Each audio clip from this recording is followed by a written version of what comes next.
Ja, guten Abend. Boa noite! É um prazer estar com vocês de novo. Queremos ver se vai dar certo essa noite com o nosso querido idioma alemão. Quando não se pratica o idioma o quanto seria ideal, o alemão enferruja. Mas graças a Deus temos aqui bons tradutores que traduziram os slides que vão nos ajudar. Essa noite eu quero falar sobre a mentalidade de Herodes. O que isso quer dizer e qual é o seu significado? Eu estou convencido que nós vivemos em um tempo quando a humanidade está sendo seduzida. E isso que se vê não é a realidade.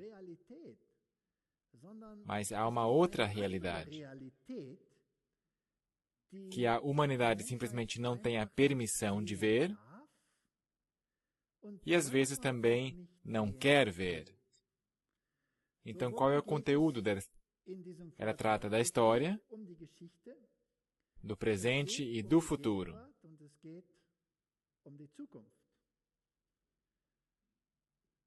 Nós sempre ficamos nos perguntando por que Deus permite que aconteça o que está acontecendo no mundo. Por que Ele permite que haja governantes no mundo que muitas vezes são cruéis? Por que Ele permite essas coisas? Por que Ele permite tanto sofrimento no mundo?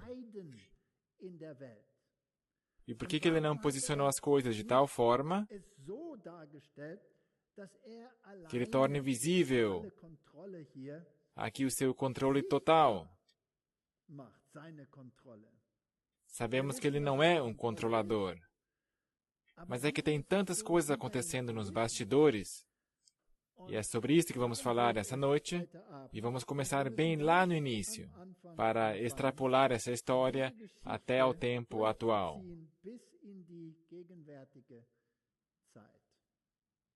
Nós lemos em Testemunhos para a Igreja, da Sra. White,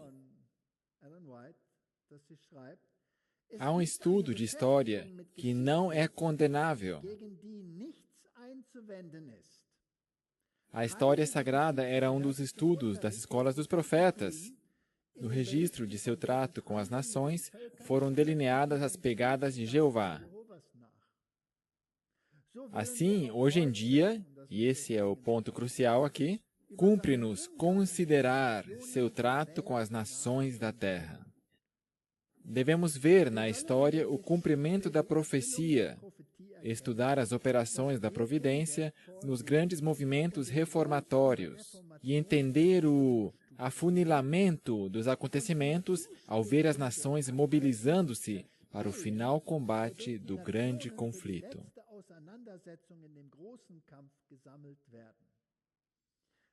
Então, segundo esta citação, e claro, também segundo a Bíblia, porque os dois estão aqui em total harmonia, em algum momento vai chegar a uma controvérsia gigantesca entre as nações e Deus e seu povo. Em algum momento. E nós temos que estudar a história. Nós temos que recorrer ao passado para entender por que Deus agiu do jeito que Ele agiu, porque isso para muitos, frequentemente, é incompreensível. Por que nós temos tantos governos que muitas vezes são tão cruéis? Por que Deus permite isso? E o que Ele fez no passado, quando governos se tornaram brutais? Então temos que voltar bem lá para o começo. E aqui está uma imagem do deus Marduk. E esse deus, segundo diz a lenda, foi enviado pelo deus Anu a esse mundo para governar as pessoas más aqui nessa terra e mantê-los sob controle, para que não fiquem muito cruéis e não façam aquilo que normalmente fariam. Então, esse Deus teve domínio sobre os maus. E todas essas lendas, é claro, têm um fundo de realidade. Assim, quem foi Anu na história e quem foi Marduk nessa história? E a maioria das lendas remonta a pessoas reais que em algum momento viveram sobre essa terra. Grandes homens da antiguidade. Agora, esse deus Marduk tem alguns símbolos. Por exemplo, ele porta uma espada.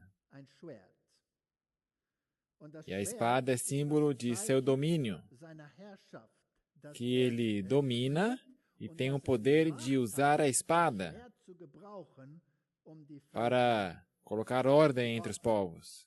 Então, ele tem outros símbolos. Ele está aqui com o tridente. Então, ele tem outro símbolo, que é o símbolo de Anu. E esse está presente em todo lugar ali na sua roupa, embaixo, talhado na pedra. E também em grande parte aqui, nesse aparelho do seu braço, que tem a aparência de um relógio e que naturalmente contém o símbolo de Anu. E o dragão que está aqui representa o mal, que tem que ser dominado. Aqui está mais um tablete assírio.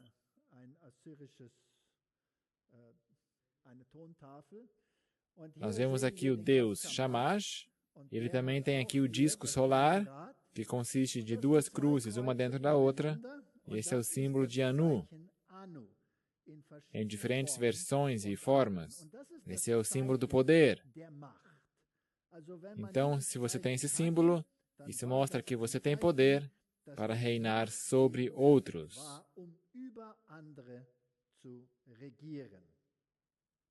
Aqui está a deusa Ishtar, a deusa da noite.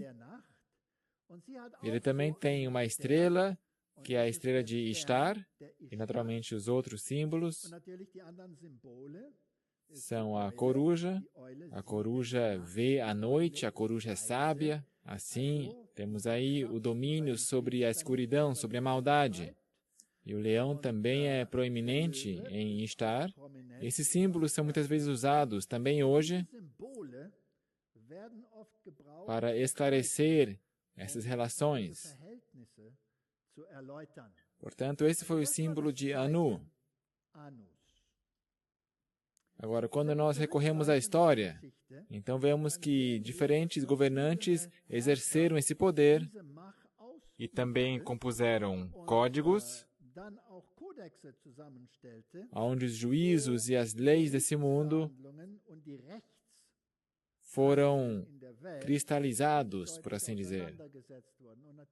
E um desses códigos é o de Hammurabi.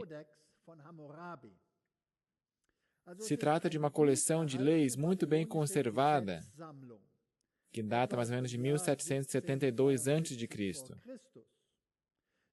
Ele é um dos escritos decifrados mais antigos, de tamanho considerável. Vamos dar uma olhadela.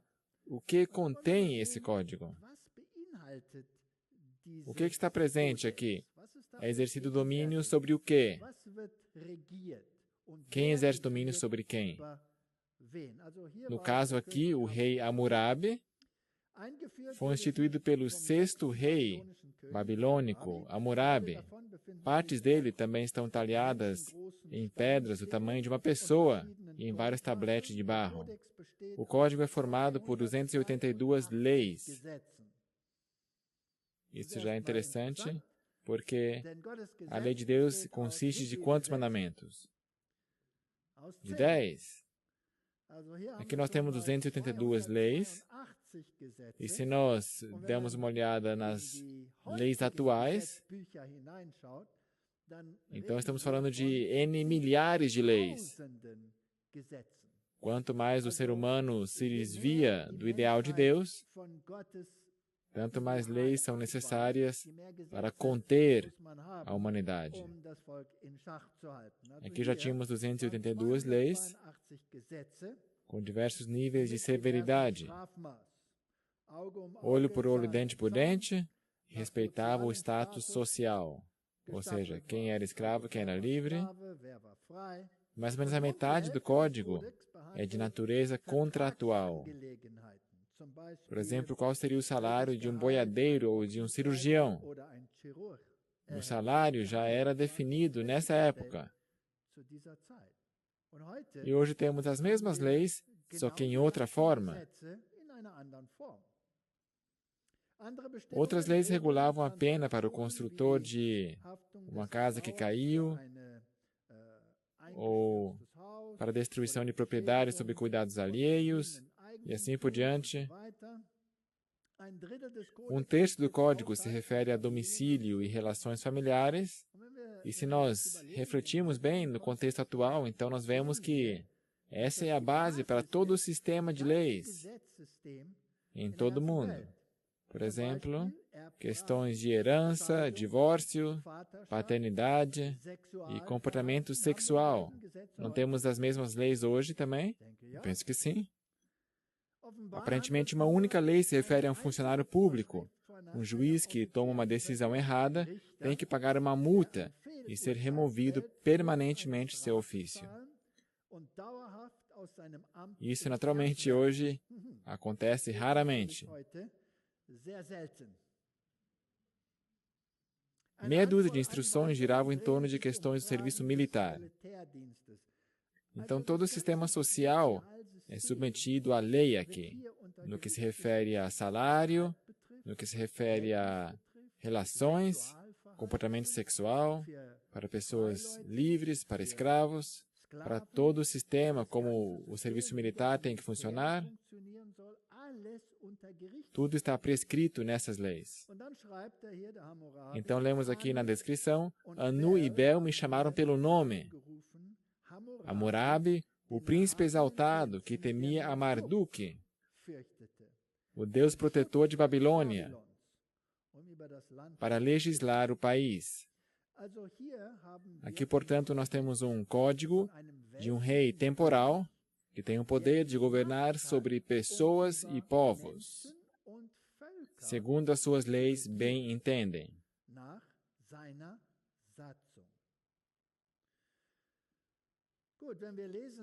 Se nós lemos o comentário bíblico adventista Sétimo Dia, vemos que esse não foi o único código. Houve também códigos mais antigos, e tem umas coisas interessantes quando estudamos códigos mais antigos. Por aproximadamente 35 anos, o Código de Hammurabi foi tido como a coleção mais velha que existe, mas depois descobriram outros.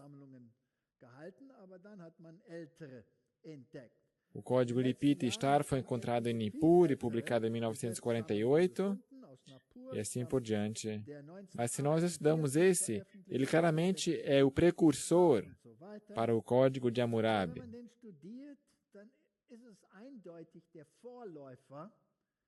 Ou seja, códigos mais antigos foram incorporados, foram elaborados, foram acrescentadas mais leis,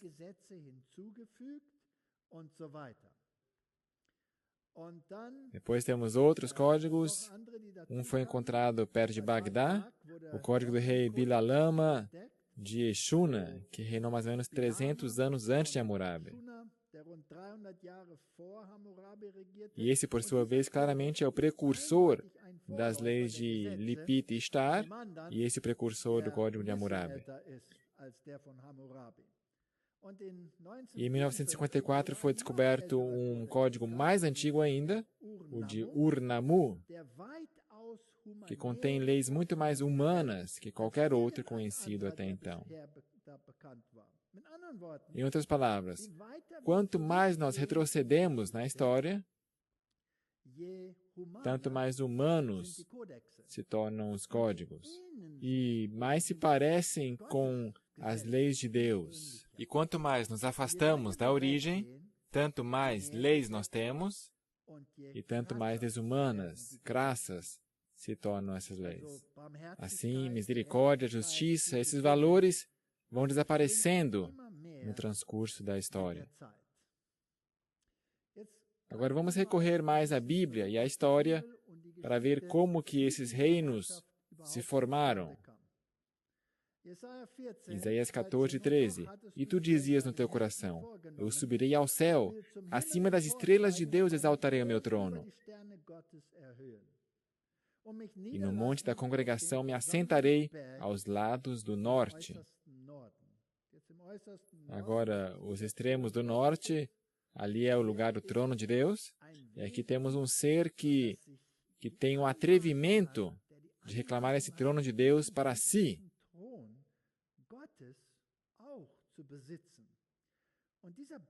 E esse monte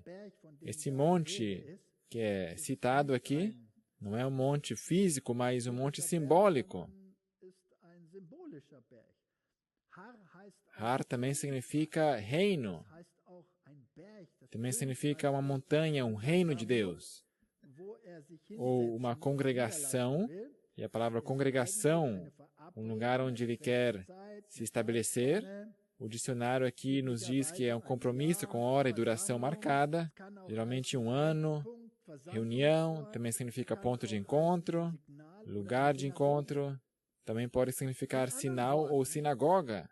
Em outras palavras, Satanás queria reinar até sobre o reino de Deus e sobre a sua sinagoga, seu povo, sua igreja, suas pessoas. Ele queria reinar, é isso que ele queria. Então ele perdeu a sua posição. Apocalipse 12:7 diz que houve batalha no céu.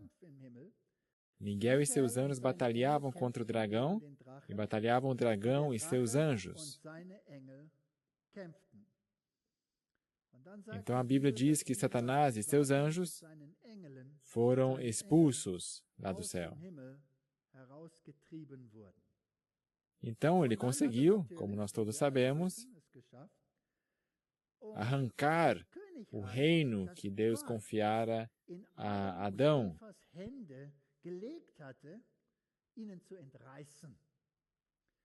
Então veio a promessa de Gênesis 3:15, e porém inimizade entre ti e a mulher,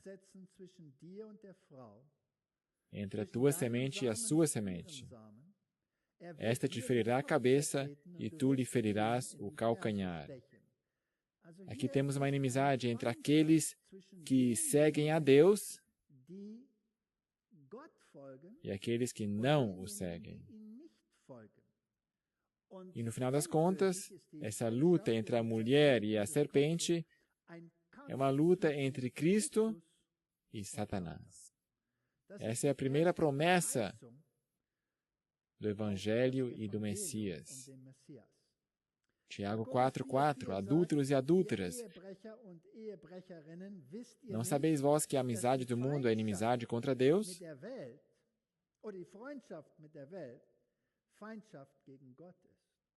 Portanto, qualquer que quiser ser amigo do mundo, constitui-se inimigo de Deus. Aqui nós temos uma separação bem nítida, 2 grupos. Nós estamos ou no mundo, e aí somos inimigos de Deus, ou não estamos no mundo, então somos amigos de Deus. 2 grupos, desde o começo, atravessando toda a história. Nós lemos em Signs of the Times, Sinais dos Tempos em inglês, esse foi o primeiro sermão do Evangelho que foi pregado ao homem caído. Essa promessa era a estrela de esperança no futuro obscuro e angustiante da humanidade. Porque Satanás conseguiu conquistar esse reino. O que ele queria ter feito no céu e não conseguiu, ele definitivamente conseguiu fazer aqui embaixo na terra. Adão aceitou de bom grado a promessa de livramento e com zelo ensinou seus filhos no caminho do Senhor. E nós também tentamos fazer isso. Nós também temos filhos e procuramos ensinar zelosamente os nossos filhos. Mas nem todos conseguem vitória nesta área. Continua dizendo, a promessa foi dada em íntima conexão com o altar de sacrifícios. Isso é muito importante. Altar e promessa estão lado a lado, e ambos lançam uma grande luz um sobre o outro. Eles mostram que a justiça de um Deus ofendido só pode ser satisfeita com a morte de seu filho amado. Mas esta luta deveria permanecer até o momento em que a cabeça do acusador fosse esmagada. Ou seja, até o fim, nós estamos no meio dessa crise hoje. Caim e Abel são um tipo de dois grupos que existirão até o fim do mundo, e esse tipo deve ser estudado profundamente. Assim, somos advertidos que temos que recorrer à história, temos que estudar a tipologia de Caim e Abel, para que entendamos o que está acontecendo aí no mundo. Caim representa aqueles que vivem os princípios e obras de Satanás, adorando a Deus como bem entendem. Como seu líder, estão dispostos à obediência parcial, porém não à submissão inteira a Deus. O grupo de adoradores de Caim é de longe o maior. O povo de Deus sempre foi e é uma minoria aqui sobre essa terra. Pois toda falsa religião que se inventou se baseia sobre o princípio de Caim. Ou seja, que o homem pode ser salvo com seus próprios méritos e justiça. Agora, essas duas visões estão mutuamente em conflito. E esse conflito está esquentando. Quando consideramos o Código de Hammurabi e o comparamos com os mais antigos eram mais humanos. E quanto mais seguimos o transcurso da história, mais desumanas elas se tornam. Então vem, naturalmente, a história que temos que estudar nesse contexto. E falou Caim com seu irmão Abel, e sucedeu que, estando eles no campo, se levantou Caim contra o seu irmão e o matou. Essa é a mentalidade de Caim. Quando Caim vê que seu irmão faz o certo, isso que é agradável a Deus, então, definitivamente, a consequência é que ele se enche de tanta ira que ele destrói a Abel. E esta luta existe desde os tempos de Caim e Abel. E se vamos ao verso 10, ali Deus diz, que fizeste? A voz do sangue do teu irmão clama a mim desde a terra. E agora maldito és tu desde a terra, que abriu a sua boca para receber da tua mão o sangue do teu irmão.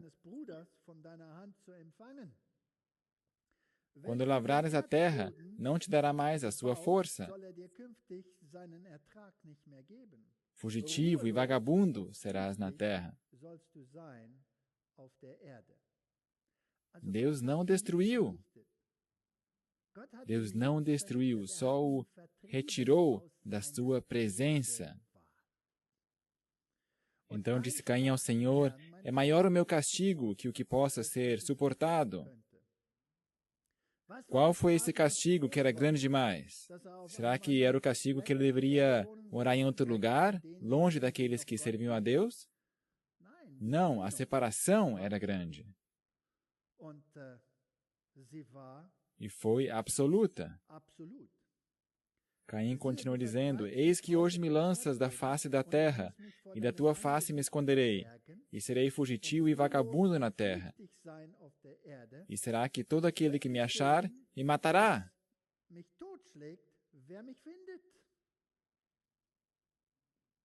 O que Deus fez aqui?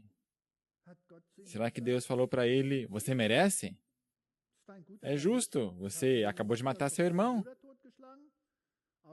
Olho por olho, dente por dente, cabum, já era. Não, não foi isso que Deus fez. O Senhor, porém, disse-lhe, portanto, qualquer que matar a Caim, 7 vezes será castigado. E pôs o Senhor um sinal em Caim, para que não ferisse qualquer que o achasse. Um texto fascinante. Quantas pessoas já pararam para pensar o que isso significa? Esse é o sinal de Caim. Eu já ouvi explicações muito exóticas sobre o sinal de Caim. Argumentos tanto racistas como absurdos. E esta palavra, sinal, é a palavra ot. Ot.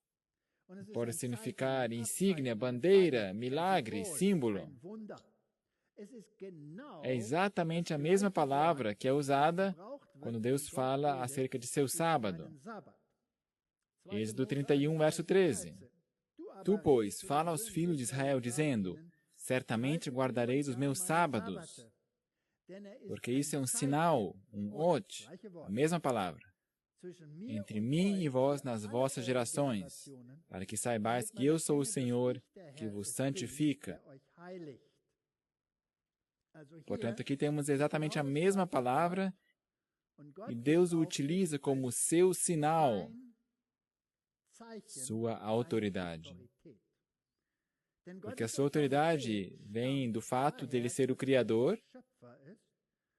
e, no final, também o restaurador, o recriador. Assim, o sinal que Caim recebeu foi um sinal em contraste com o sinal de Deus. Mas a mesma palavra, isso quer dizer que Caim recebeu a autoridade sobre as pessoas caídas ou os que se tornaram maus, entre aspas, e ele recebeu a autoridade para dominá-los. E esta autoridade foi transferida aos filhos da desobediência desde o tempo de Caim até o fim dos tempos. E no final dos tempos, teremos esse mesmo sinal, esse mesmo símbolo entre os filhos da desobediência. Em contraste com o sinal que Deus marcou como seu sábado, mostrando que Ele é o Criador e aquele que reina definitivamente. E assim, isso nos diz algo sobre o caráter de Deus que é inacreditável. Ele transfere o domínio, que na verdade pertence a Deus, ele transfere parcialmente esse domínio para Caim. E aos filhos de Caim até o fim dos tempos, sob uma condição, como se fosse uma experiência, uma permissão. Gênesis 4, 17 a 24. E conheceu Caim a sua mulher, e ela concebeu, e deu à luz a Enoque. Assim, o primeiro filho de Caim foi Enoque. Muitos se perguntam de onde que Caim arranjou uma mulher. Bem, quando veio essa crise sobre a casa de Adão, havia outros irmãos ali presentes. E alguns desses irmãos, assim como foi no céu, estavam mais do lado de Caim e tinham compaixão dele, assim como foi no céu. E quando Caim, então, foi afastado, então, de certo, uma irmã dele falou, se ele vai, eu também vou junto. E foi junto, e se tornou a sua esposa. E Caim teve relação com a sua mulher, ela ficou grávida, e assim nasceu Enoque. E esse Enoque não deve ser confundido com aquele outro Enoque que mais tarde caminhou com Deus. E ele edificou uma cidade, e aqui nós temos que já começar a reparar como eles pensam, esses filhos da desobediência. Construir uma cidade. Nunca foi plano de Deus que as pessoas morassem na cidade, porque Deus plantou um jardim para Adão e Eva. Ele queria que eles participassem. Ele queria que cultivassem a terra e comessem daquilo que ela produz. Deveriam ser jardineiros ou fazendeiros. Mas esse filho de Caim quis construir uma cidade e chamou o nome da cidade conforme o nome de seu filho Enoque. Então Caim foi o primeiro que construiu uma cidade e ele passa o comando dessa cidade, transfere essa cidade a seu filho Enoque. E a Enoque nasceu Irade, essa agora já é a terceira geração. Irade gerou a Meujael, e esse gerou a Metusael, e Metusael gerou Lameque. Agora já estamos 5 gerações mais para frente, então a situação piora. E tomou Lameque para si 2 mulheres. E o nome de uma era Ada, e o nome da outra Zilá. E disse Lameque às suas mulheres Ada e Zilá: ouvi a minha voz, vós mulheres de Lameque, escutai as minhas palavras. Porque matei um homem, aqui temos outro assassino. E aqui o negócio fica pior. Por me ferir. E um jovem por ter batido em mim. Então aqui está alguém que feriu a Lameque e Lameque o matou. Aqui nós temos a sobrevivência do mais apto. A mentalidade de Satanás é: eu tenho que cuidar dos meus próprios interesses. Eu tenho que cuidar de mim para que nada me aconteça. E se você cruzar o meu caminho, eu vou bater em você. Eu vou te matar. É assim que funciona essa mentalidade, esse raciocínio, em contraste com os pensamentos de Cristo. Eu te amo. Se você me rejeita, se você me despreza, estou disposto a morrer por ti, para que possas ter a vida. Mas você tem que mudar a tua mentalidade. Você tem que viver para outros, não viver para si mesmo. Você tem que dar e não pegar. E essas 2 mentalidades estão opostas uma à outra desde o princípio. E de Caim a Enoque, e descendo a ladeira, depois de Lameque, a situação só piorou. E agora uma coisa interessante. Porque 7 vezes Caim será castigado. Porque Deus dissera que quem matar Caim seria vingado 7 vezes mais. Mas Lameque, e esta minha tradução diz 77 vezes. Muito bem, o que significa isso?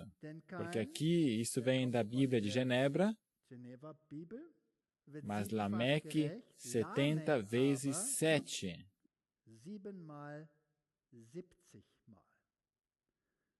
E na minha opinião, provavelmente esta é a tradução correta. O que significa isso?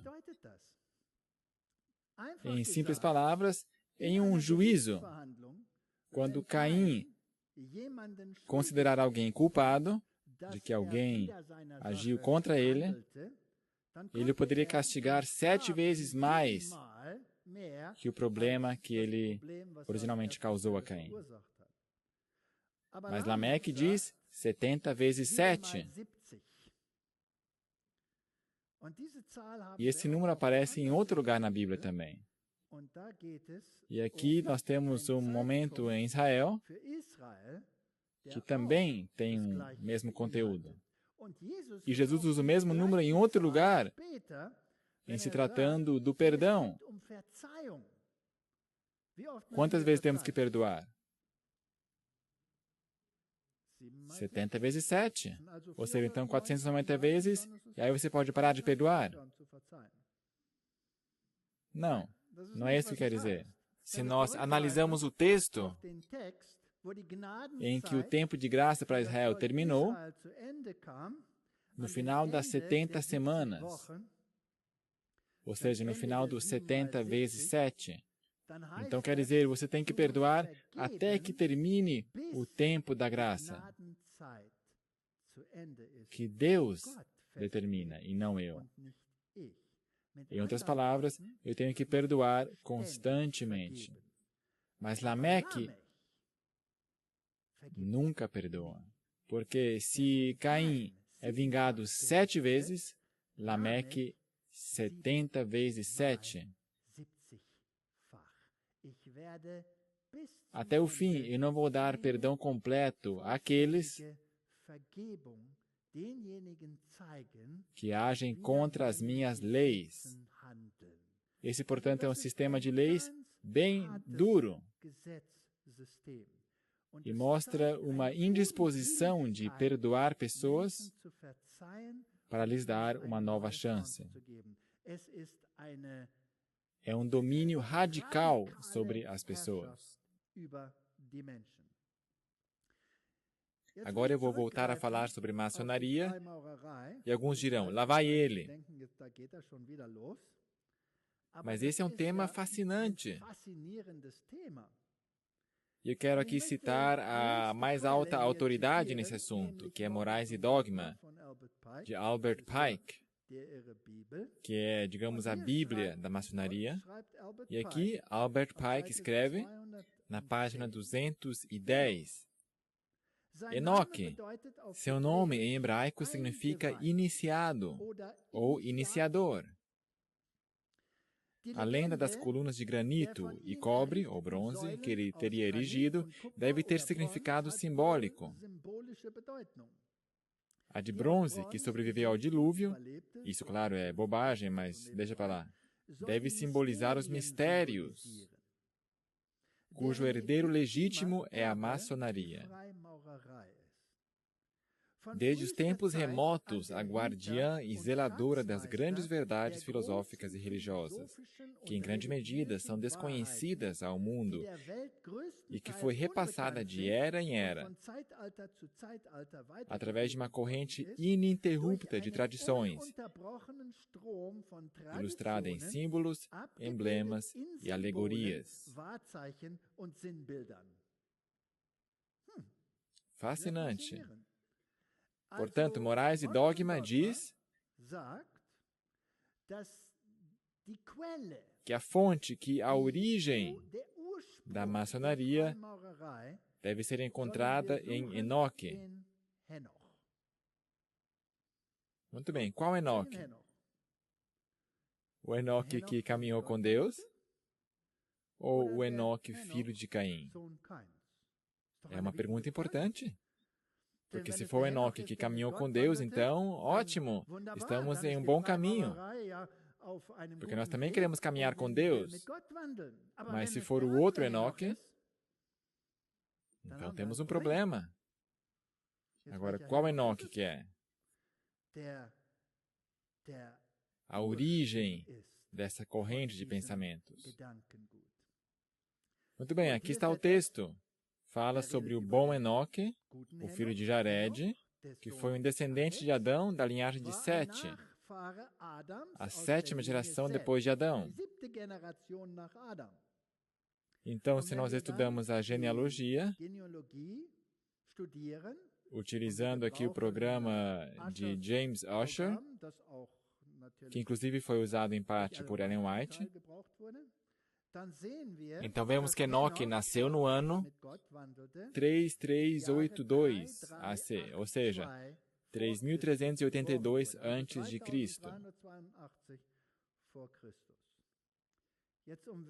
Então volto a perguntar, a qual Enoque se refere ali na maçonaria? No livro de Pike nós encontramos 2 formas de calcular o ano. Nós temos a forma de contagem maçônica e a cristã. Então, existem 2 datas. A notação maçônica e a notação cristã que nós usamos, que é corrente hoje em dia aqui no Ocidente. E a primeira data aqui, na primeira notação, nós temos aqui o ano 5860 AM. O que isso quer dizer? Quer dizer, Anno Mundi, após o início do mundo. Então, quando que a maçonaria começa para definir a sua data? Desde o nascimento da maçonaria.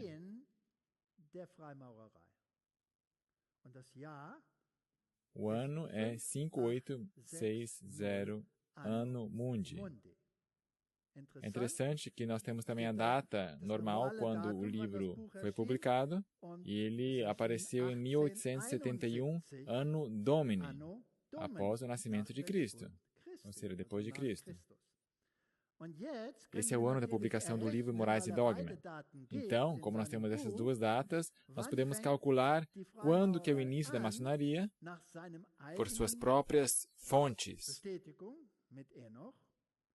Portanto, o início da maçonaria moderna, então é só subtrair um do outro. Isso nos leva ao ano 3988 a.C. E agora vem o X da questão. O calendário maçônico então começa no ano 3988 a.C., mas isso são 606 anos antes daquele Enoque que caminhou com Deus. Assim, o guardião e zelador das verdades maçônicas não se refere ao Enoque que andou com Deus, mas ao Enoque, filho de Caim, comprovado com as suas próprias datas. Isso é fascinante. Mas o que é mais fascinante, que o mundo oculto se atém exatamente à cronologia bíblica. E a criação do mundo e a ordem, como ela está na Bíblia, é aceitada absolutamente. Mas o mundo científico não aceita. Eles acham que é ridículo, mas não o mundo oculto. Ele usa a cronologia bíblica.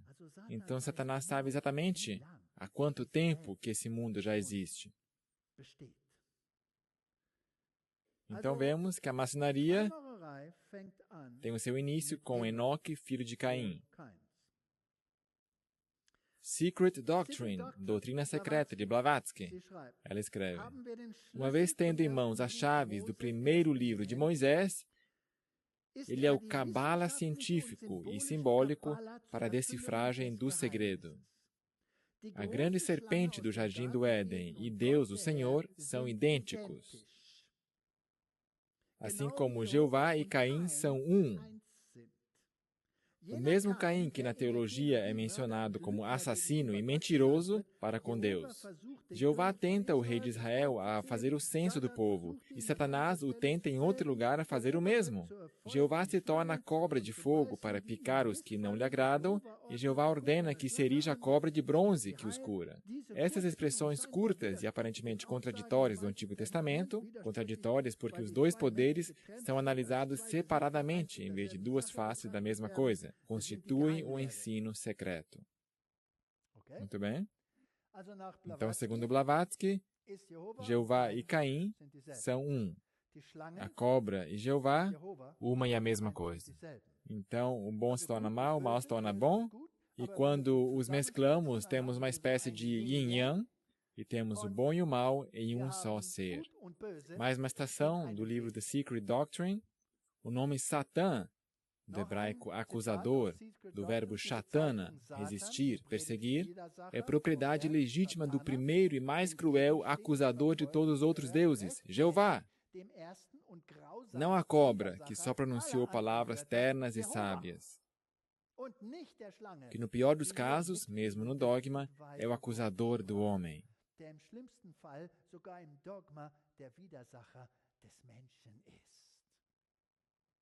Então aqui nós temos um ensino claro e nítido que o Deus da Bíblia é a incorporação do mal.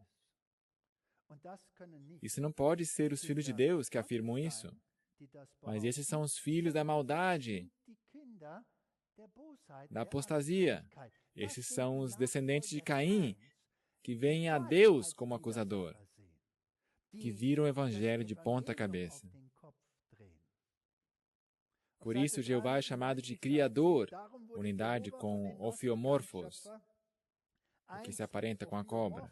Ou seja, Jeová é chamado de Criador da cobra, Satanás, chamado de o mal pelos gnósticos. Aqui nós temos o Evangelho de ponta cabeça. Ou seja, no mundo oculto, o Evangelho é virado de cabeça para baixo. E agora continuamos a ler a história. Portanto, esse Deus, o bom, e Caim teriam sido um. Se você se lembra da nossa primeira lenda que nós mencionamos, tínhamos o deus Anu e tínhamos também o deus Marduk. E Anu deu a Marduk o poder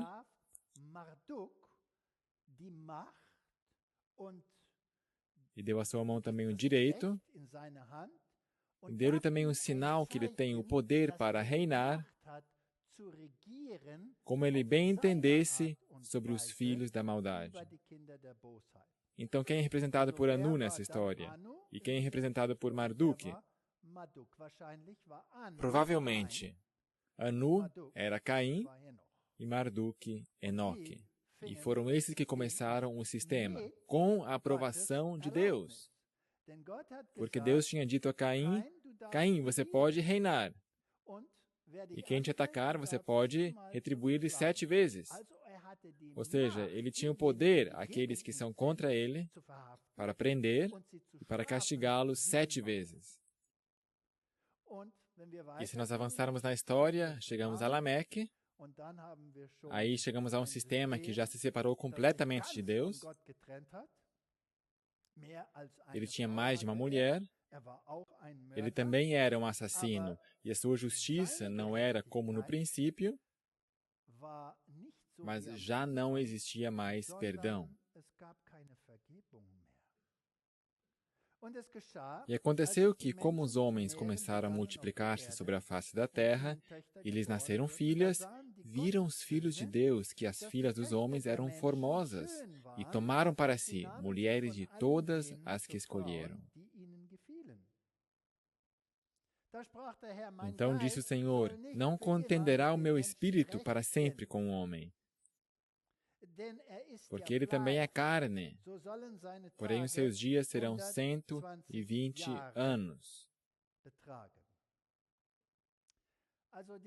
Então os filhos de Deus, esses eram os descendentes de Adão, esses eram os que permaneceram na linha correta, do qual o Enoque bom também fazia parte, e esses tinham acabado de se separar dos filhos da maldade, mas gradualmente se mesclaram com eles. Foram à cidade para fazer compras e provavelmente entraram nos shoppings. E lá nos shopping centers havia as moças com as mini saias. Isso era tão agradável que eles definitivamente se misturaram. Então a apostasia se tornou generalizada. Então Deus disse, eu vou lhes dar mais um tempo, mas depois eu vou pedir contas. Os seus dias serão 120 anos. E havia naqueles dias gigantes na terra. Agora muitos querem ver nisso extraterrestres, mas claro, não se tratava de seres extraterrestres. Nós sabemos que os anjos não geram filhos assim como os seres humanos. Isso não passa de um sonho que teriam sido demônios.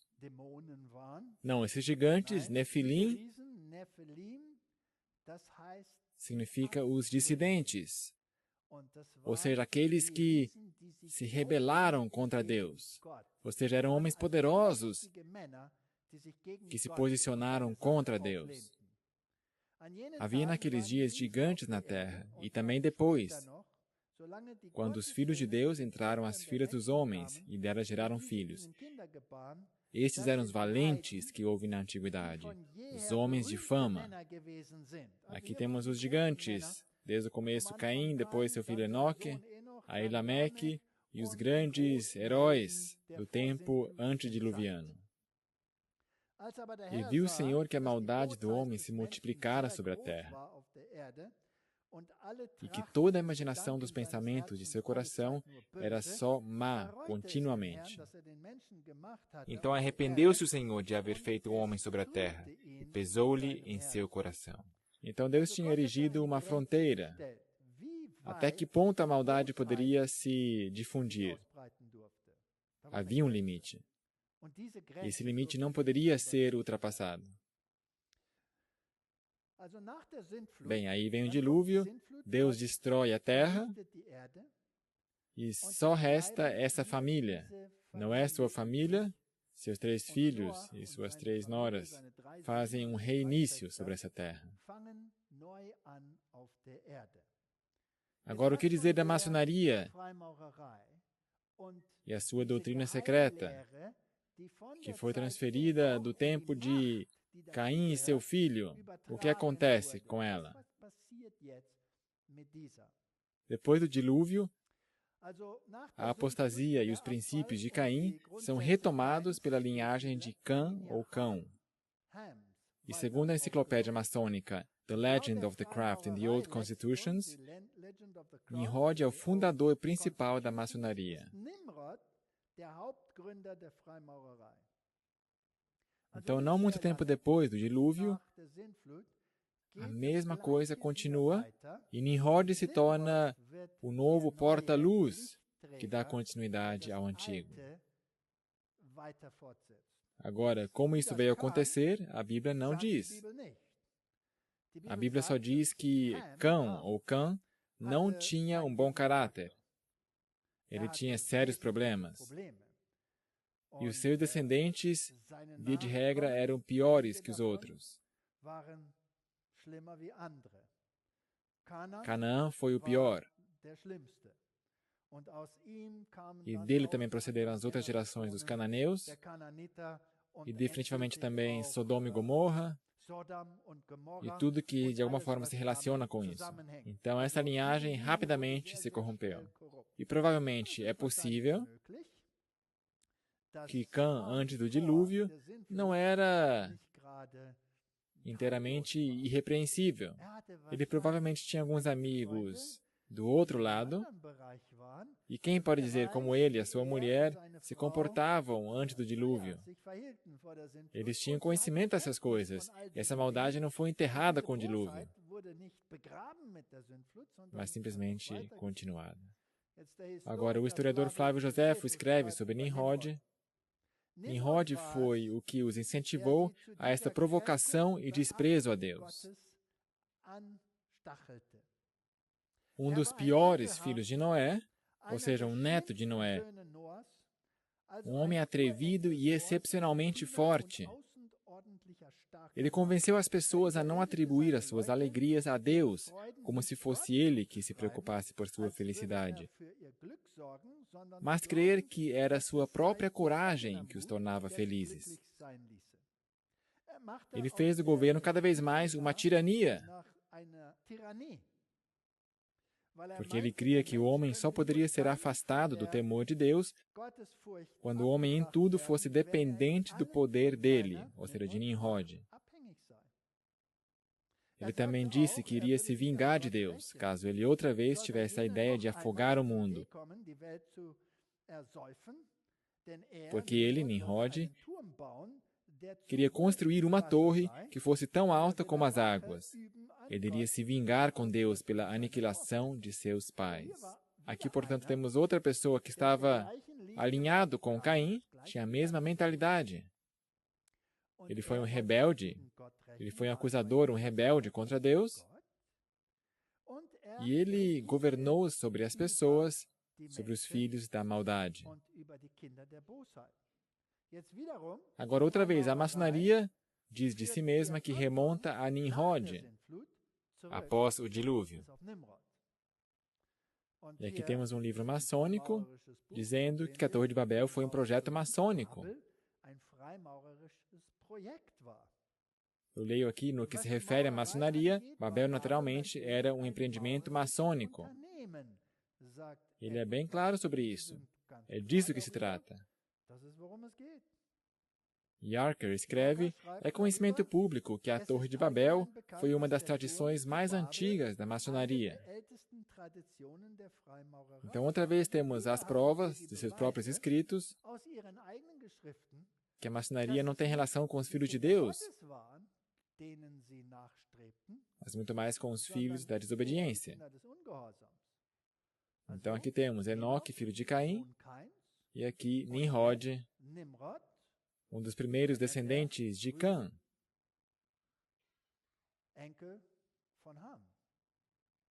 No livro de quiz da maçonaria, se pergunta, quem era Nimrod?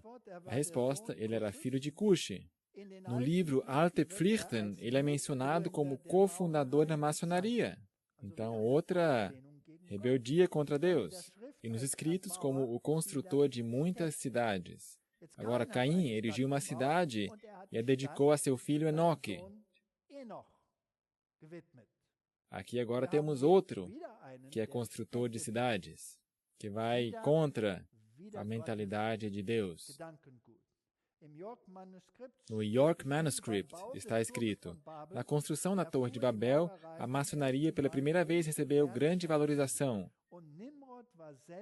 E o próprio Nimrod era um maçom e muito apegado aos maçons.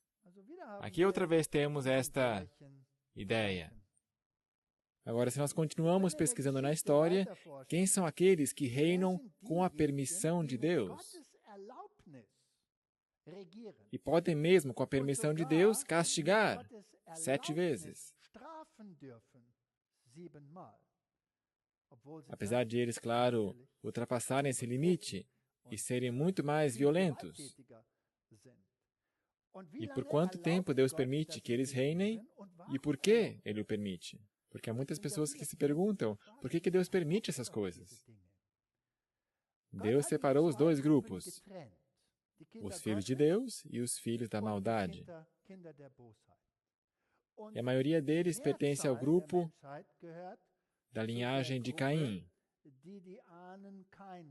e que representam a mentalidade de Caim. E definitivamente há uma insurreição contra Deus e uma rebeldia contra aqueles que o obedecem. Caim irá matar a Abel. E em algum momento Deus interfere, estabelece limites e se traz à luz do dia uma nova geração que outra vez recebe uma chance de reinar. Então, quando nós passamos pela história, vemos essa relação entre o povo de Deus, essa inimizade entre a mulher, entre os seguidores de Cristo e os seguidores de Satanás. Essa inimizade vai permanecer para sempre. Ela reaparece com Tutmoses III, que foi o faraó na época do Êxodo. Ele tinha a mesma mentalidade. Quem é o Senhor para que ouça a sua voz? Ele outra vez é aquele que é o inimigo da causa de Deus. Então disse-lhes o rei do Egito, Moisés e Arão, por que fazeis cessar o povo de suas obras? Ide as vossas cargas. Ele, portanto, faz leis que obrigam o povo de Deus a trabalhar no sábado. Porque ele diz, tu, Moisés, fazeis o povo Shabat, ou seja, descansar. Êxodo 5:5 diz também Faraó, eis que o povo da terra já é muito, e vós os fazeis descansar e abandonar as suas cargas? Eles queriam guardar o sábado. Ele emite leis que vão contra as ordenanças de Deus. Então aqui temos outra vez um conflito. Por um lado, a autoridade que Deus permitiu